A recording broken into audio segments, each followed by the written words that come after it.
प्रिय सज्जनों, शास्त्रों के अनुसार कोई भी पुरुष अपनी पत्नी के अलावा इस एक स्त्री से यदि शारीरिक संबंध बनाता है तो उसे कोई भी पाप नहीं लगता। प्रिय सज्जनों, एक बार की बात है जब देव ऋषि नारद नारायण नारायण जपते हुए अंतरिक्ष मार्ग से यमलोकपुरी पहुंच जाते हैं। यमलोक के देवता यमराज एक विशालकाय सिंहासन पर बैठे होते हैं और उन्हीं के बगल में चित्रगुप्त बैठे हुए होते हैं जो कि उनके मुनीम थे। उसी समय प्रिय सज्जनों, देव ऋषि नारद उनके पास पहुंच जाते हैं। देव ऋषि नारद को आता हुआ देखकर यमराज उनका अभिवादन और स्वागत करते हैं और उनको प्रणाम करते हुए कहने लगते हैं कि हे देव ऋषि, आपके आगमन से हमारी यमपुरी तो धन्य हो गई। तभी देव ऋषि नारद कहते हैं, हे मृत्यु और न्याय के देवता, आपको हमारा प्रणाम स्वीकार हो। तभी यमराज कहते हैं, हे देव ऋषि, आज काफी समय के बाद आपका यमपुरी में आना हुआ है। आप किसी जगह अकारण तो जा ही नहीं सकते, इसलिए अवश्य यहाँ आने का आपका कोई ना कोई प्रयोजन अवश्य होगा। इसलिए कृपा करके आप हमें ये बात बताने की कृपा करें कि आप अपने किस प्रयोजन से यमपुरी में पधारे हैं। प्रिय सज्जनों, तभी नारद जी कहते हैं कि हे धर्मराज, आप तो मृत्यु और न्याय के देवता हैं। तीनों लोकों के प्राणियों को उनके कर्मों के अनुसार दंड प्रदान करते हैं। आपके पास समस्त प्राणियों और चराचर का लेखा जोखा है। पापी दुष्ट अधर्मियों के लिए आप नरक में डालते हैं और पुण्यवान व धर्मपरायण आत्माओं को आप स्वर्ग का सुख प्रदान करते हैं। इसीलिए आपको मनुष्यों के सभी पाप और पुण्य कर्मों का ज्ञान है। मैं आपके पास एक विचित्र प्रश्न लेकर के आया हूँ, कृपया आप मेरी इस जिज्ञासा को शांत करें। तभी यमराज कहते हैं कि हे देव ऋषि नारद, आप बिल्कुल ही सत्य कह रहे हैं। हमारे पास तीनों लोकों के प्राणियों का लेखा जोखा रखा हुआ है, क्योंकि प्रभु ने हमें यही कार्य सौंपा है। हम प्रभु के आदेश पर ही मनुष्य के पाप व पुण्य कर्मों का फल प्रदान करते हैं। हे देव ऋषि, आपकी जो भी जिज्ञासा है वो हमारे समक्ष प्रकट कीजिए। हम आपकी जिज्ञासा अवश्य शांत करने की कोशिश करेंगे। तभी देव ऋषि नारद कहते हैं कि हे यमराज जी, शास्त्र कहते हैं कि एक पुरुष को केवल एक ही स्त्री से विवाह करना चाहिए, अर्थात एक पत्नी व्रत धारण करके रहना चाहिए।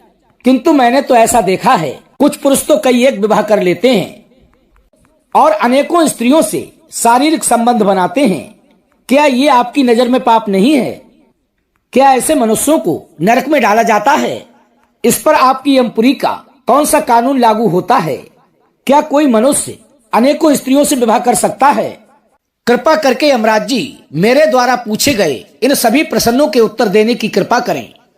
तभी यमराज कहने लगते हैं कि हे देव ऋषि, आपने समस्त मानव जाति के कल्याण के लिए उचित ही प्रश्न किए हैं। संसार में मनुष्य एक से अधिक विवाह कर सकता है या नहीं? इस प्रश्न का उत्तर देने से पहले मैं आपको एक कथा सुनाता हूँ। मेरे द्वारा सुनाई जाने वाली इस कथा में आपको आपके सभी प्रश्नों के ठीक ठीक उत्तर मिल जाएंगे। इसलिए आप हमारे द्वारा सुनाई जाने वाली इस कथा को ध्यान पूर्वक अवश्य सुने, क्योंकि जो भी इस कथा को ध्यान पूर्वक सुनता है मैं उसके 32 अपराध माफ करता हूँ। तभी नारद जी कहते हैं कि हे धर्मराज, आप इस कथा को हमें अवश्य सुनाइए। मैं तुम्हारी इस कथा के लिए ध्यान पूर्वक अवश्य ही सुनूंगा। तभी यमराज जी नारद जी के लिए वो महान कथा सुनाना प्रारंभ करते हैं कि हे नारद जी, ये प्राचीन काल की बात है। मध्य देश में एक अत्यंत शोभायमान नगरी थी। उस नगरी के एक अत्यंत गुणवान, बलवान और रूपवान राजा थे, जिनका नाम था धर्मदत्त। महाराज धर्मदत्त एक न्याय प्रिय राजा थे। उनकी प्रजा उनके न्याय से बहुत ही संतुष्ट रहा करती थी और वो राजा भी अपनी प्रजा का अच्छी प्रकार से ख्याल रखते थे, अर्थात प्रजा के लिए अपने पुत्र के समान स्नेह किया करते थे और उनकी जरूरतों को समय समय पर पूरा किया करते थे। राजा धर्मदत्त की सुशीला नाम की पत्नी थी, जो अत्यंत सुंदर, गुणवान, चरित्रवान और पतिव्रता स्त्री थी। महाराज धर्मदत्त और महारानी सुशीला बहुत ही दयालु स्वभाव के थे। वे हर प्रकार के यज्ञ, दान, धर्म तथा अनुष्ठान किया करते थे। उनके साम्राज्य में सब कुछ था। उन राजा और रानी के घर में कोई संतान नहीं थी। जिससे राजा और रानी बहुत ही दुखी व चिंताग्रस्त रहा करते थे और उनकी प्रजा भी अपने राजा की ऐसी दशा देख करके बहुत ही दुखी होती थी। लाख प्रयास करने के बावजूद भी महाराज के घर में कोई भी संतान उत्पन्न नहीं हुई। महाराज ने अनेक वैद्य बुलाए, रानी का इलाज करवाया, यज्ञ धर्म जप तप के कार्य किए, लेकिन उनको किसी भी उपाय से कोई भी संतुष्टि प्राप्त नहीं हुई। फिर एक दिन सभी प्रजा एकत्रित होकर महाराज के पास आती है और उनसे कहती है कि हे महाराज, आपका इतना विशाल साम्राज्य है और हमारे साम्राज्य का कोई उत्तराधिकारी नहीं है। आपके ना होने पर इसका उत्तराधिकारी कौन होगा? इतने बड़े साम्राज्य को कौन संभालेगा? यदि हमारी राजमाता सुशीला जी के गर्भ से किसी संतान ने जन्म नहीं लिया तो क्या हुआ? आप दूसरा विवाह तो कर ही सकते हैं। हो सकता है नई महारानी आने के बाद उनकी कोख से हमारे राज्य को नया उत्तराधिकारी मिल जाए और आपकी वंश वेल आगे बढ़ सके। लेकिन प्रिय सज्जनों, वो राजा अपनी प्रजा की बात से बिल्कुल संतुष्ट नहीं होते हैं, क्योंकि राजा धर्मदत्त अपनी पत्नी सुशीला से बहुत ही प्रेम किया करते थे।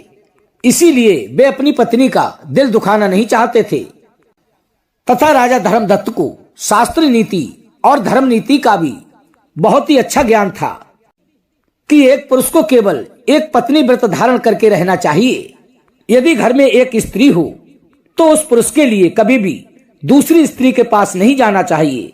जिस प्रकार एक मादा पशु के साथ दो नर पशु नहीं रह सकते, ठीक उसी प्रकार से एक पुरुष के साथ दो स्त्रियां कभी भी सुखी नहीं रह सकती, क्योंकि जो पुरुष एक पत्नी के होते हुए दूसरी स्त्री से संबंध रखता है वो अपने जीवन में बहुत बड़ा पाप करता है, अर्थात अपने द्वारा किए गए सभी पुण्यों को नष्ट कर देता है और नरकगामी बन जाता है।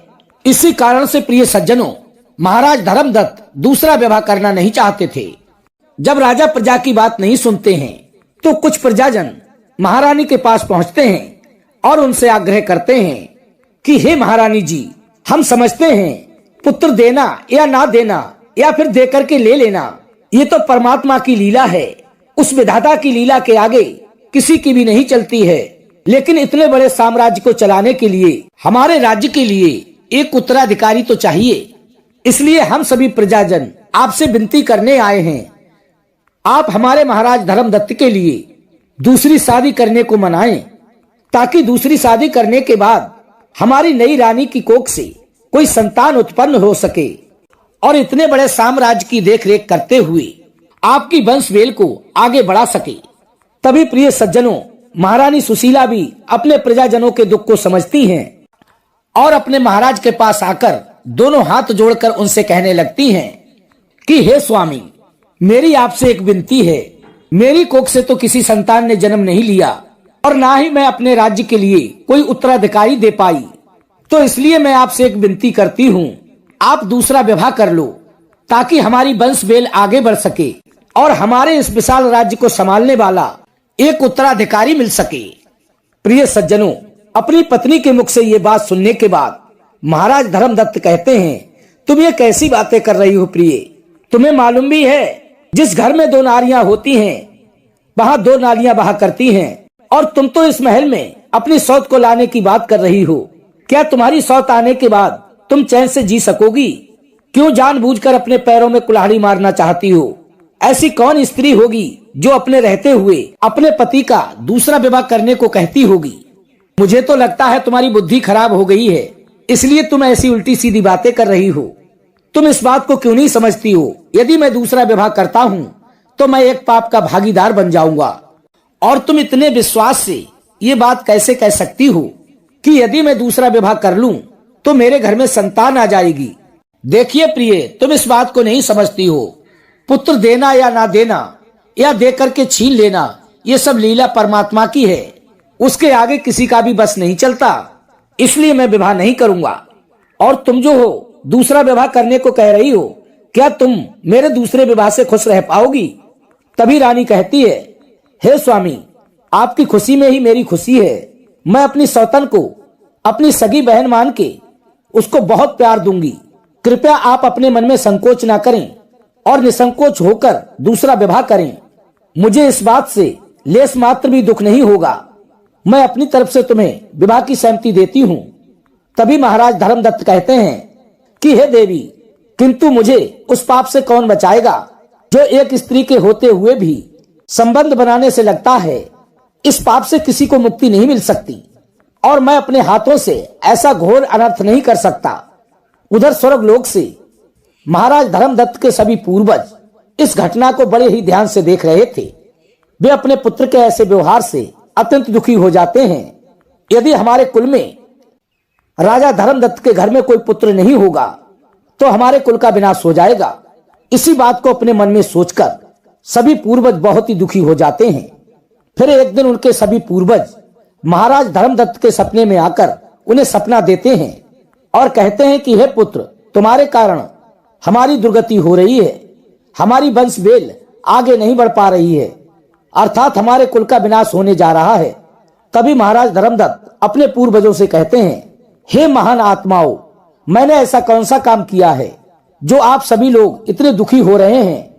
आपकी आत्मा की शांति के लिए जो भी उपाय होगा मैं करने को तैयार हूँ। तभी उनके पूर्वज उनसे कहने लगते हैं कि हे पुत्र, हमारी मुक्ति का केवल एक ही उपाय है, वो है तुम्हारी संतान। यदि तुम्हारे घर में कोई संतान जन्म नहीं लेती है तो तुम्हारे साथ साथ हमें भी नरक भोगना पड़ेगा। हमारा संपूर्ण कुल और वंश सदा सदा के लिए नष्ट हो जाएगा।